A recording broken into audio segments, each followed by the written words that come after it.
Hello दोस्तों। आज आपको मिलवाएंगे ज्ञान रंजन बारिक से। इनकी बहुत ही यूनिक स्टोरी है। आपको ये सीखने को मिलेगा कि अगर आपने जीवन में ठान लिया तो कोई भी हर्डल्स आपको रोक नहीं सकते हैं। सबसे पहले तो कॉन्ग्रेचुलेशन ज्ञान फॉर AIR 382 इन गेट और नेट JRF भी होपिंग पॉजिटिव, फिंगर क्रॉस है, उसके बारे में भी चर्चा करेंगे। तो पहले तो ये गेट का रिजल्ट कैसा लग रहा है first of all thank you sir. आपको? गेट का रिजल्ट सुनकर बहुत अच्छा लग रहा है और भी वो मैंने बेटर हो सकता है। हमारा थोड़ा 4 to 5 मार्क्स सिली मिस्टेक हो गए। अच्छा। ओके। ज्ञान, थोड़ा अपने बारे में बताइए। आप कहाँ से बिलोंग करते हैं, अपनी फैमिली के बारे में थोड़ा बताइए। मेरा नाम ज्ञानरंजन बारिक हूँ एंड मैं उड़ीसा से केंद्रापड़ा डिस्ट्रिक्ट से हूँ।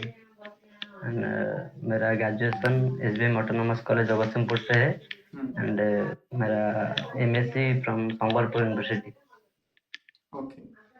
और आपकी ग्रेजुएशन और मास्टर्स, मतलब आप पढ़ने में कैसे थे? शुरू से अच्छे थे या अ, आपको लगा कि बाद में मेहनत करी, आंखें आपकी बाद में खोली? वो जर्नी कैसे गई? नहीं सर, मैं 12th तक एवरेज बचा था।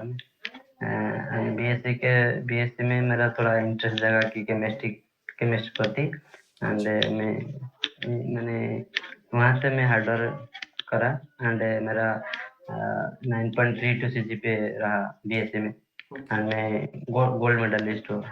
Very good. एंड और फिर उसके इसके बाद मैं बाद? हम्म। एग्जाम दिया था। अच्छा। NIT राउरकेला में हुआ था, ड्यू टू सम फाइनेंशियल मैंने कंडीशन में ज्वाइन अच्छा। नहीं किया था। ओके। तो फिर वहां से MSc NIT से ड्रॉप करने के बाद फिर आपने डिसाइड किया कि आप अपने कॉलेज से जहाँ से हमारा आप एक निकले। CPT का एंट्रेंस होता है उड़ीसा का। अच्छा। तो वो एंट्रेंस देकर 62 रैंक था। वो एक हमारा केमिस्ट्री के लिए मैंने अच्छा यूनिवर्सिटी है, संबलपुर यूनिवर्सिटी, अच्छा। यहाँ से एडमिशन किया। Okay, very good. उम्मीद कर रहे वहाँ हैं कि वहाँ का आपकी। वहाँ हम्म। वहाँ का प्रोफेसर बहुत अच्छा है, मैंने केमिस्ट्री फील्ड में बहुत मैंने बढ़िया काम कर रहा है।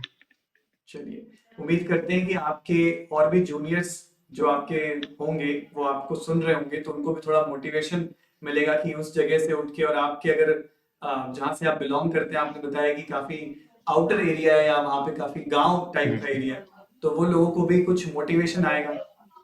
तो गेट एग्जाम के बारे में कैसे सोचा, या नेट एग्जाम के बारे में कैसे सोचा कि भाई इस पाथ पे मुझे जाना है? मैं तो मैंने नेट गेट गेट में तो BSc में जानता था कि सीनियर से, और नेट के बारे में मुझे MS में ही पता चला। तो नेट एग्जाम होता है, JRF होता है, PhD में जाना होता है ऐसे। अच्छा। तो नेट में आपका स्कोर इस बार का क्या है, वो भी बच्चों को बताइए। तो मैंने 100 बनना है मेरा। एग्जैक्ट 100 बन रहा है। ओके। चलिए, होपिंग पॉजिटिव। शायद कैटेगरी आपकी क्या है, OBC? OBC। ओके, तो OBC कैटेगरी में होपिंग पॉजिटिव। ओके। अभी कुछ श्योर शॉट तो नहीं कह सकते, पर अभी फिलहाल चर्चाएं गेट के बारे में करते हैं। तो आपने गेट एग्जाम को जब इसके लिए तैयारी करी, तो क्या गेट और नेट के लिए सेपरेटली प्रिपेयर कर रहे थे या साथ में कर रहे थे? मैं साथ में करता था ओके। और हाँ, साथ में करता था मैं। और और सिलेबस कब कवर किया आपने, गेट में कितना थोड़ा टाइम? हाँ जी, बताइए। गेट में थोड़ा NIT टाइप का है ना, हाँ। इसलिए थोड़ा फिजिकल प्रैक्टिस में ज्यादा करता था। मैंने NIT टाइप का क्वेश्चन करता था मैं। ओके। और सिलेबस आपने जब कवर किया तो आपको कितना समय लगा? जैसे MSc के बाद फिर से चीजें पढ़ी थी, कैसे करी? हमें MSc में थोड़ा थोड़ा पता था, इतना टाइम नहीं होता है। और वहाँ से तो क्या थोड़ा एक्टिव होता है, प्रोजेक्ट वगैरह होता है। MS में थोड़ा थोड़ा मैंने किया था। उसके बाद मैंने MSc फाइनल में 2024 में MSc क्वालिफाई हुआ था। वो तो रैंक अच्छा नहीं था, 1531 था। अच्छा। और नेट LS भी हुआ था मेरा फाइनल सेमेस्टर में, LS हुआ था। मैंने ओवरऑली में करा था, वो जो टॉपिक बचा था अभी मैं कवर करा। और टेस्ट सीरीज जो आपने लगाई थी उसका कितना कंट्रीब्यूशन रहा टेस्ट सीरीज का? टेस्ट सीरीज तो बहुत इम्पोर्टेंट है, तुम जितना पढ़ो उसका मैंने एप्लीकेशन टेस्ट सीरीज में ही होता है, क्योंकि एग्जाम में तुमको only pen and paper provide करा जाएगा, हम्म। तो उस पर तुमको माइंड में सोचना पड़ेगा, जो भी मेमोराइज है वो माइंड में ही आना चाहिए, इसलिए टेस्ट सीरीज बहुत इम्पोर्टेंट है। ओके, मतलब आपको पढ़ना तो है लेकिन जब तक टेस्ट नहीं लगाएंगे तब तक तो पता हम्म, नहीं चलेगा। तो टेस्ट जैसे सीरीज में क्या जैसे मैं कितना स्कोर रहता था? क्या ऐसे ही स्कोर था जो आपका फाइनल एग्जाम में आया? मेरा तो मैंने नहीं, मैं तो वो 30 मैंने फर्स्ट तो बहुत कम आया था, 30 और 34, और एक हाईएस्ट में 46 आया था, ओके।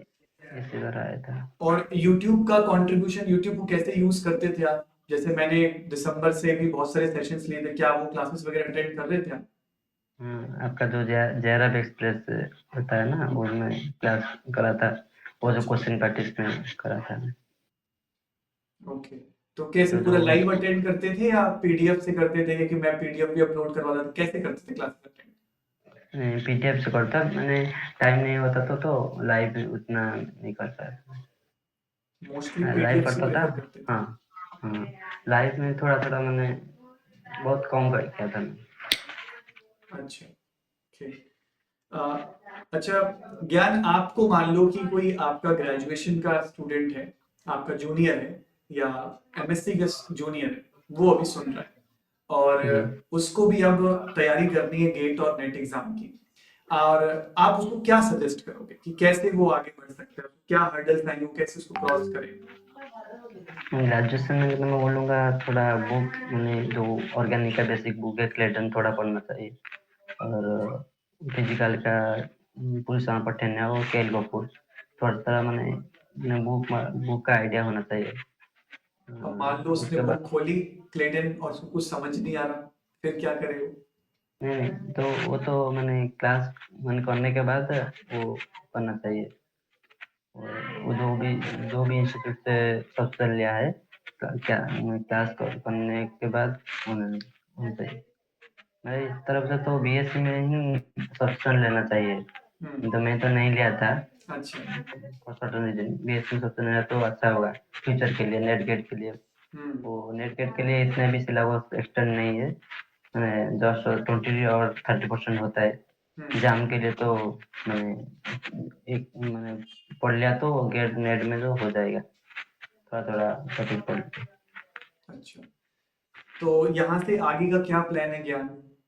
अभी तो मान लो गेट का रैंक आ गया, अभी नेट के रिजल्ट का इंतजार है, तो आगे का क्या मैं सोच सोच रहे रहा हूँ मैं सोच रहा हूँ कि टॉप आईआईटी में पीएचडी करने का। हैं? पीएचडी करने का प्लान है, ओके, वेरी गुड। तो फिर जो स्टाइपेंड मिलेगा उससे आपका फाइनेंशियल प्रॉब्लम भी सॉल्व। जी, जी सर। चलिए, वेरी गुड। तो यहाँ से आगे अब मेरे ख्याल से थोड़ा पता करना चालू करिए कि पीएचडी के लिए किस तरीके से फॉर्म भरे जाएंगे, कौन सा टॉपिक चूज करना है, इसके बारे में कुछ सोच रहे हैं अभी? जी, आईएफएस से प्रोवाइड करता है क्या पीएचडी के से एप्लीकेशन और पीएचडी गाइडेंस के लिए? हाँ, अभी तो अपन करेंगे भी। कल ही मैंने एक यूट्यूब लाइव भी प्लान किया हुआ है, हम लोग बताएंगे, मैं और अष्टा मैम आएंगे लाइव, जिसमें हम बताएंगे कि किस तरीके से पीएचडी के एडमिशन्स होते हैं और आपको क्या इस्तेमाल करना होता है, किन फैक्टर्स के बेसिस पे आप किसी इंस्टीट्यूट को चूज करते हैं। तो वो सारी चीजें अभी अपन करेंगे भी, ठीक है? तो आप वहां पे जरूर ज्वाइन होइएगा फिर। जी सर।